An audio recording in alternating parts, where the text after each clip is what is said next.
Ils sont officiellement au nombre de 7. Asie, Afrique, Amérique du Nord et du Sud, Europe, Océanie et Antarctique. Mais notre planète a peut-être plus de continents qu'il n'y paraît.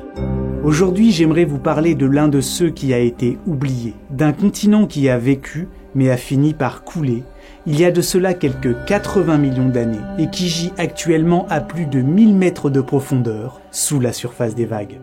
Mais avant de partir à sa rencontre, commençons par un peu d'histoire. L'idée d'imaginer l'existence de continents perdus n'est pas nouvelle.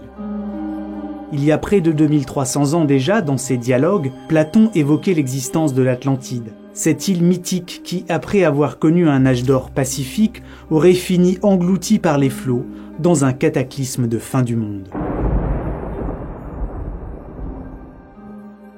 Et si beaucoup ont tenté de la retrouver sans succès, aujourd'hui il faut bien finir par l'admettre, cette île, l'Atlantide, n'existe que dans nos imaginaires. Plus récemment, entre le XVe et le XVIIIe siècle, de nombreux explorateurs et cartographes ont tenté d'approcher les côtes d'une supposée Terra Australis Incognita, un continent imaginé depuis l'Antiquité et qui est très présent sur les cartes européennes de l'époque des grandes explorations, car on le suppose alors indispensable pour équilibrer le monde, pour de son imposante masse continentale australe faire contrepoids au surplus de terres émergées que l'on retrouve dans l'hémisphère nord. Et par le plus grand des hasards, on finit par découvrir que notre planète possède bien, à peu de choses près là où les hommes imaginaient la présence d'un hypothétique continent exotique, une immense masse continentale de terres hostiles et isolées, l'Antarctique. Et puis, au cours du 19e siècle, l'on découvre que des ancêtres des tapirs ont vécu à la fois en Amérique du Sud et de l'autre côté du monde, en Asie du Sud-Est, que l'on retrouve des restes fossilisés d'hyparions, à la fois en France et en Floride. Et l'on se rend même compte qu'il existe des formations géologiques identiques en Inde et à Madagascar. Devant cette étrangeté, nombre de scientifiques, embarrassés par ces énigmatiques similitudes, par le fait que des zones extrêmement éloignées du globe ont eu comme un passé commun, en viennent pour expliquer ce mystère à dessiner des ponts de terre.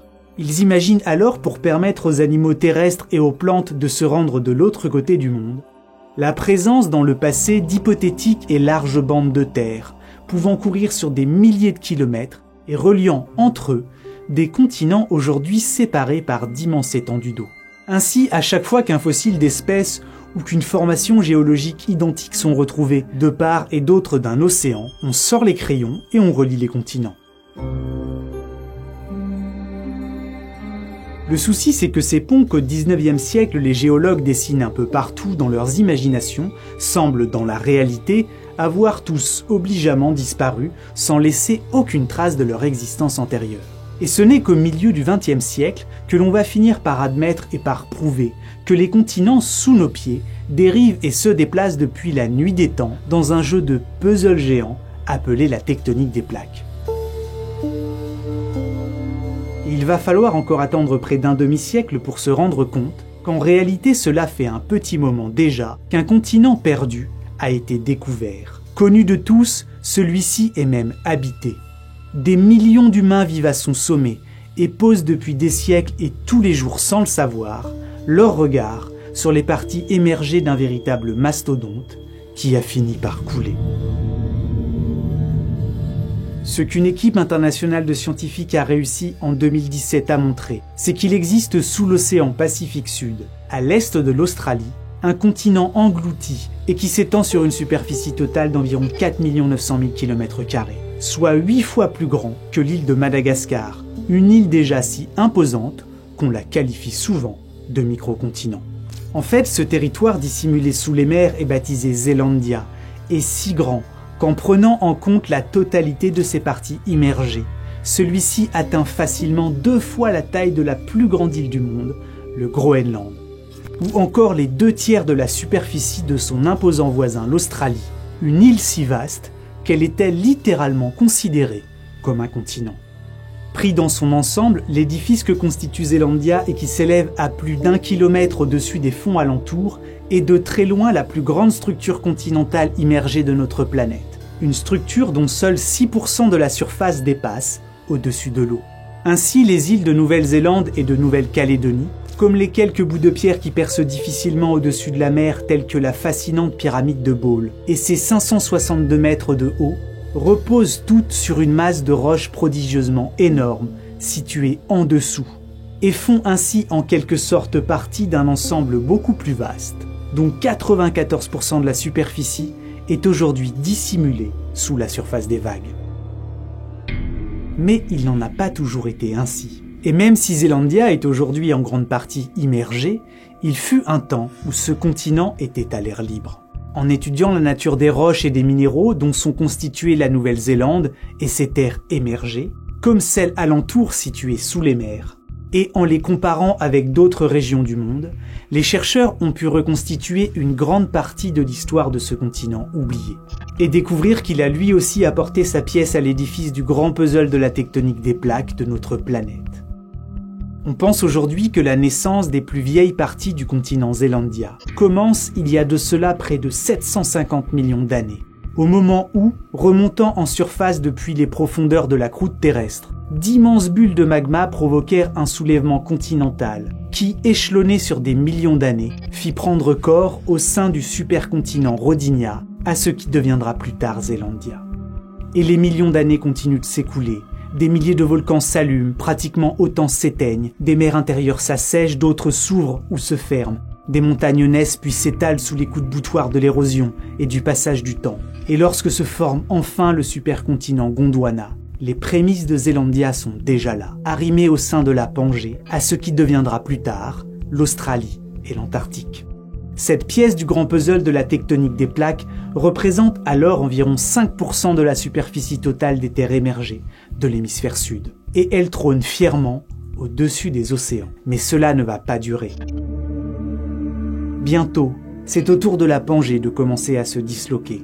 Et il y a de cela quelques 180 millions d'années.